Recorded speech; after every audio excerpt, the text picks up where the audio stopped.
ওয়ালাইকুম আশার অঙ্গন থেকে আপনাদের সকলকে জানাচ্ছি অনেক অনেক শুভেচ্ছা ভালোবাসা। আশা করছি সবাই ভালো আছেন। আলহামদুলিল্লাহ আমিও ভালো আছি। সকাল থেকে আমি বাইরে কাপড় দিচ্ছি আর দিচ্ছি আর উঠাচ্ছি, এই মনে হয় আমার একমাত্র কাজ আজকের। তো যাই হোক, সকালবেলা খুব ঝকঝকে চকচকে রোদ দেখে কাপড় ধুয়ে দিয়েছিলাম। এখন দেখি যে একদম মেঘলা আকাশ, ঝুম বৃষ্টি না হলেও বেশ খানিকটা বৃষ্টি কিন্তু এইমাত্র নেমে গেল। তো যাই হোক, এই হলো অবস্থা। সকালবেলা শুরু করে দিছি 7:30 থেকে, বাট আমি ঘুম থেকে উঠতে দেরিতে, ছেলেরা পরীক্ষা দিতে চলে গেছে। আম্মা অলরেডি সকালবেলা নাস্তা মেডিসিন শেষ করে আবার একটু ঘুমায় গেছে। আর আমি একটু হাঁটাহাঁটি আর টুকিটাকি কাজ করতেছি। জাস্ট ড্রয়িং রুমটা এইমাত্র গোছানো হলো। এই যে আমার চেয়ারটা তো সবসময় খাটের উপরে থাকে ড্রয়িং রুম গোছানো হলে। তো যাই হোক, খালা এখনও আসে নাই, খালার জন্য অপেক্ষা করতেছি। আর বৃষ্টির দিকে তাকায় আছি যে বৃষ্টি কখন কমবে, বৃষ্টি কখন কমবে। অলরেডি মাহিনের রুমটা আমার একদম ভর্তি হয়ে আসছে কাপড় দিয়ে। এখন আমার ডাইনিং কিচ্ছু গোছানো হয় নাই, মানে নাস্তা করে সবাই চলে গেছে। এই যে বিজি খিস্ত্রি অবস্থা। আর এই যে মাহিনের রুমটা সুন্দর করে গোছানো ছিল, বাট বৃষ্টির কারণে সব আবার তুলে এখানে দিয়ে দিলাম। কারণ এগুলো ভিজলে, বৃষ্টির পানিতে ভিজলে কাপড় শুকাতে চায় না, এই একটা ঝামেলা।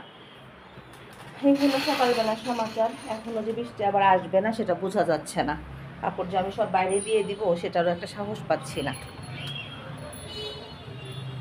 এই জুন জুলাই মাস যে কবে যাবে তারপরে যা শান্তি। এই অবস্থা, ওমা পানি দিয়ে আবার বারান্দাও ভিজে গেছে। আর মানে এই অবস্থা কার কার হয় একটু জানাবেন। আমি এটাতে বিরক্ত হই নাকি সবাই এটাতে বিরক্ত হয়? যাদের বাসায় ছোট ছোট বেবি আছে তাদের মনে হয় কী অবস্থা আল্লাহ জানে। আর আমার বাসায় বেবি না থাকলে কী হবে, আমার মানে ছেলেদেরও কাপড় চোপড় কম বের হয় না, প্রচুর পরিমাণে কাপড় চোপড় বের হয়ে যায়। এই যে এগুলো এখন দিব কি দিব না ভাবতেছি। দিলেও আরেকটু পরে দিতে হবে, আগে ভাঙচংটা বুঝে নেই বা দেখে নেই। আর কালকে মানে এনাফ পরিমাণে রান্না রয়ে গেছে, চিকেন রয়ে গেছে, চিংড়ি মাছ রয়ে গেছে। এখন রান্না করতে হবে আজকে, শুধু আম্মার জন্য জাস্ট টুকিটাকি একটু রান্না করতে হবে। হেভি রান্না বা ভারী রান্না না করলেও চলবে, কারণ ফ্রিজে মানে এত সবজি আব্বা কিনছে তা বলার মতো না। আম্মা তো সবজি জাস্ট খেতেই পারে না, কিন্তু প্রচুর পরিমাণে সবজি কিনে দিয়ে গেছে। আমার ফ্রিজে একদম জাস্ট জায়গা হচ্ছে না।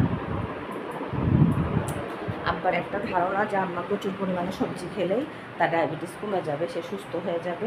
আম্মা তো খেতেই পারে না, আর আমরা তো সবজি অতটা পছন্দই করি না। এইগুলো আমার বাসার অবস্থা। তো যাই হোক, আস্তে আস্তে এখন সব কাজ ছেড়ে নেই। ছেলেরা আসার আগেই বেলা কিন্তু অনেক হয়ে গেছে, 10টার কাছাকাছি অলরেডি বেজে গেছে। এই তো সকালটা শুরু করে দিই। সবাইকে শুভ সকাল, ভালো থাকবেন সবাই বৃষ্টির সকালে। একটু রান্নাঘরে খালার রান্না ভিজিট করতে। এখানে খালার চলতেছে ডিম ভুনা, আর এখানে দিবে মানে মেবি বেগুন চাক ভাজি। তো যাই হোক, খালাকে একটু হেল্প করার জন্য আসছি। আর খালা অলরেডি করল্লা ভাজি আর ডাল রান্না করে ফেলছে। কী ব্যাপার এত শিখতেছে কেন? সাদা বেগুনগুলো মনে হয় বেশি ভালো ছিল, ভালো বেগুনে বেশি বেশি দিয়ে দিই। আজকে আমাদের হলো হরেক রকম জিনিসের লাঞ্চ হবে। চিংড়ি মাছ, চিকেন, ডাল, বেগুন চাক ভাজি, ডিম ভুনা, তারপরে মাছ ভর্তা ইত্যাদি ইত্যাদি। একটা না, এলোমেলো সব, মানে এক একজনের এক একটা পছন্দ, সেভাবেই হবে। তো যাই হোক, এটা একটুখানে ঢাকা দিতে বললো খালা, এটা তো ছোটো হয়ে গেল। খালা দেখি, খালা এটা ছোটো হয়। আর এটা দিয়ে খালা করতেছে হলো ডিম ভুনা। আমি বলছি যে খালা পেঁয়াজ কম দিও, 4 ডিমের ভুনা। ডিম দিয়ে না না আমি দিচ্ছি না। আর এই যে খালা এটা ঢাকনা যদি দাও, দিলেও দরকার নেই, ঢাকনা দাও হয়ে গেছে। আর এই যে এখানে থালা বাসনে হরেক রকমের খালাকে একটু হেল্প করি আমি, যেগুলো একটু বাইরে যাই তাহলে খালার একটু তাড়াতাড়ি হবে, না হলে দেরি হয়ে যাবে। এখন বাজে মাত্র 1টা। আজকে আমাদের কাজ খুব আর্লি হয়ে গেছে।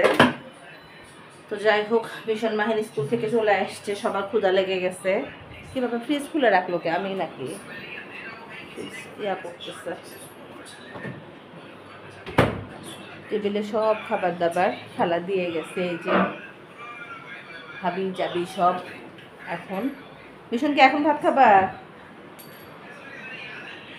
মিশন এখন ভাত খাবা না পরে খাবা? যাই হোক, ছেলেদের আগে খাবার দেই, তারপর আমরা বসি। আজকে খাবার টেবিলে 1টা 10-এ বসে গেছি, মাহিন আসছে স্কুল থেকে, মিশন আসছে পরীক্ষা দিয়ে, ওদের ক্ষুধা লেগে গেছে আর আমাদের রান্না কমপ্লিট হয়ে গেছে। এখানে আছে মিশন আব্বু, একটু হাই বলো। মাহিনের মন খারাপ। এখানে যে মিশন আছে, আম্মা এখন খাবেই না, ক্ষুধা লাগে নাই, মিশন টানাটানি করে নিয়ে আসছে। তো আজকে আমাদের আছে হলো বেগুন চাক ভাজি, এখানে আছে হলো মাছ, বেলে মাছ ভর্তা, আছে হলো এটা করলা ভাজি না, করলা ভাজি, এখানে আছে চিকেন, ডিম ভুনা, চিংড়ি মাছ, পাতলা ডাল, আর সাথে আছে ঝরঝরে সাদা ভাত। এই হলো আমাদের আজকের দুপুরের খাবার। তো যাই হোক, আজকে আমাদের সবার যার যার পছন্দের খাবার রান্না করা হয়। মাহিন ডাল অযথা নাড়বা না, তুমি নাও, ডাল নিয়ে নাও বাবু। আর ফ্যানটা দিয়ে দাও মিশন, ফ্যান ওই যে ফ্যান দেওয়া থাকলে না, তোমার নানি আস্তে আস্তে খাক বাবা, আস্তে আস্তে নিয়ে খাক, জোর করে দিও না। তোমার নানির যেটা পছন্দ সেটা নেক ঠিকঠাক মতো। আর মিশর আব্বুর পছন্দের হলো ভর্তা, মাছ ভর্তা, আর হলো করলা ভাজি। আম্মাই যে তোমার করলা ভাজি। আজকে খালার মন ভালো ছিল না, রান্না কেমন করছে মানে বুঝতে পারতেছি না। খালা রান্না এমনি খারাপ করে না, ভালোই করে, চেষ্টা করে। আর আমার বাবুকে কেউ চিকেন দেও নাই, আমার বাবু পরীক্ষা দিয়ে আসছে, আমার সোনা বাবু কালকে যে গেস্ট আসছিল, আমার সোনা বাবুর কত প্রশংসা করলো, আপনার ছেলেরা এত ঠান্ডা। আগুনের আম্মা বলতেছে, আব্বু হাতটা সরাও, বাবা হাতটা সরাও, এটা তোমার চিকেন, তুমি এখান থেকে দেখে দেখে নাও। হ্যাঁ, চিকেন তুমি ছাড়া কেউ খাবে না। তো যাই হোক, আমাদের মাছ ভর্তা কেমন হচ্ছে বাবু? চেক করো না এখনো, খেয়ে দেখো। এটা তো আবার মানে দেশি বাইলা মাছ না, না ভালোই হয়েছে আলহামদুলিল্লাহ। মিশন ডিম ভুনা কেমন হয়েছে বাপি? ভালো হয়েছে। তুমি তো ডিম ভুনা খাইতে চাও না, ভাজি খাইতে চাও, ভাজি খেলে গ্যাস হয়। আস্তে আস্তে নাও বাপি। আম্মা ডিম নেবা না আগে? পানি দিব, মানে ঢালছি তো, এই যে যে ও, হ্যাঁ হ্যাঁ এটাকে দাও। আমার ডিম অবশ্যই খাইতে হবে। হয়েছে না, খাও, তাতে কি হচ্ছে? প্রেশারের ওষুধ তো কন্টিনিউ করতেছো, কিছু হবে না ইনশাল্লাহ। সবই অল্প অল্প করে নাও, আম্মা একবারে খাইতেই পারে না।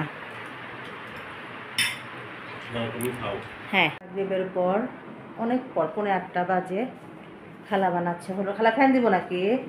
রুটি, ফ্যানের বাতাস এদিকে লাগে না। তো যাই হোক, আর আমি যাচ্ছি একটু জরুরি কাজে বাইরে।